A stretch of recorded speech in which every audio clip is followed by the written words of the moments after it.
Mary Frances Harrington.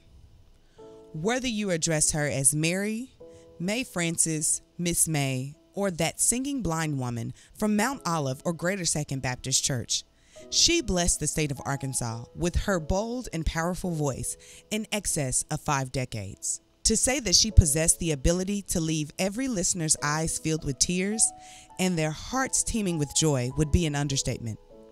Over the years, she has shared the stage with many of the most popular gospel artists and entertainers of the 60s, 70s, 80s, and 90s. Although her sight was taken in her late 20s, she never allowed her condition to interfere with her love for the one true living God. Nor did she ever complain. One of her fondest memories was being selected to sing the Lord's Prayer as an opening act for the late godfather of soul, Mr. James Brown, at Riverfest of 1984. She always remained humble, knowing that to be a faithful servant was more than sufficient. Mary Frances Harrington. Margie Jean Kelly Gary. Jean professed a hope in Christ at an early age at Mount Olive Baptist Church in Little Rock, Arkansas. While there, she was active in the youth department and choir. After her union to the late tenor Sonny Pops Kelly Gary Sr., she united with Gain Street Baptist Church, where she was faithful in the following ministries: Bereavement Committee, Finance, Choir, Sunday School, Deaconess, and Missions. Known for her powerful voice, she shared her gift with the community. She has traveled and recorded with the Little Rock Mass Choir under Sonny Pops Kelly and Leonard Givens. Each Easter, she participated in the crucifixion and was always ready to minister in song at different churches and other events. Margie Jean Kelly Gary. Mother Barbara Lewis Burks Jackson. Mother Barbara Lewis Burks Jackson was born July 26, 1940. She confessed hope in Christ spiritually on July 4, 1950. She served at 4 churches with her late husband, Pastor Benny L. Jackson, as ministers of music in the greater Little Rock area. They also served as pastor and wife at 3 different churches. Mother Jackson served many years as choir director of the Union District Sunday School and BTU Congress of Christian Nation under President C.D. Edwards. She also established the BLJ Piano, Voice, and Organ Studio, where countless students became church musicians, music teachers, music producers, and recording artists.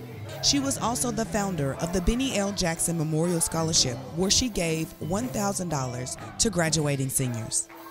After BSF, she served as minister of music at First Baptist Church Highland Park. Mother Barbara Lewis Burks Jackson. Brian Keith Cole Sr. Brian Keith Cole Sr. accepted Christ at an early age, and his musical gift was apparent and developing even at that time. He was a member of the Vesper Choir at UAPB. After college, he served as minister of music for several churches. Maestro, as many called him, organized and worked with several groups and choirs. As a masterfully skilled and anointed composer, writer, and producer, the Maestro recorded his work on several projects. While raising the bar for musicians and psalmists across the state and country, he often rose to the task of accompanying top-name, award-winning gospel artists. He not only enjoyed playing the piano, organ, and keyboard, but also singing and mentoring young musicians and psalmists. Brian Keith Cole Sr. Chief Apostle Dr. Lawrence E. Braggs. Chief Apostle Dr. Lawrence E. Braggs was the founder and CEO of the Awareness Center International Diversity Institute, formerly known as Trumpet and Zion Ministries. The ministry of Chief Apostle Dr. Lawrence E. Braggs began in March of 1979. He, along with the love and support of his wife, traveled extensively as he became a nationally known evangelist, conducting revivals and deliverance services throughout the U.S. His ministry extended well beyond the 4 corner walls of the church, having been the pioneer for many statewide events. Along with his godly knowledge, Dr. Lawrence E. Braggs was also a well-renowned and accomplished musician. He had a profound love and passion for ministry. In his latter years, he was known as one of the most influential faith leaders in the world. He stood firm as a kingdom builder, pioneering leader, and revolutionary mind changer. He was a spiritual leader who was well respected and loved for his passion in unapologetically and courageously teaching awareness and empowerment. Chief Apostle Dr. Lawrence E. Braggs. Betty Jean Mitchell LeGrone was a devoted mother, mentor, and community pillar. A steadfast believer, Betty's spiritual journey began at Greater Ward Chapel AME Church in Pine Bluff, where she found solace and embraced her faith in Jesus Christ. Her commitment to her spiritual path remained unwavering throughout her life. Her musical talents and leadership culminated in the creation of the gospel recording award-winning youth choir at Old Morning Star Baptist Church. Betty's guidance led them to triumph in choral competitions spanning Arkansas and Tennessee.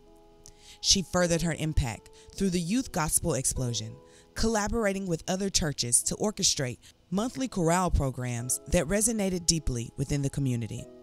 Later in life, Betty and her family joined Full Counsel Christian Fellowship, where she continued to enrich the lives of others as an active member of the Golden Agers and a deaconess. Betty Jean Mitchell LeGrone. Mother Alice Morganfield. Mother Alice started as a young lad in her home church, Antioch Missionary Baptist Church, singing and playing the piano, forming many groups, ensembles, and choirs for 30 years. She served as pianist and directress of the New Bethel Missionary Church and the PLM&D Baptist Congress until her health wouldn't allow her to serve in the full capacity. After retirement of playing music, she became a faithful and dedicated member and choir president of Spring Grove Missionary Baptist Church Mass Choir. Mother Alice Morganfield.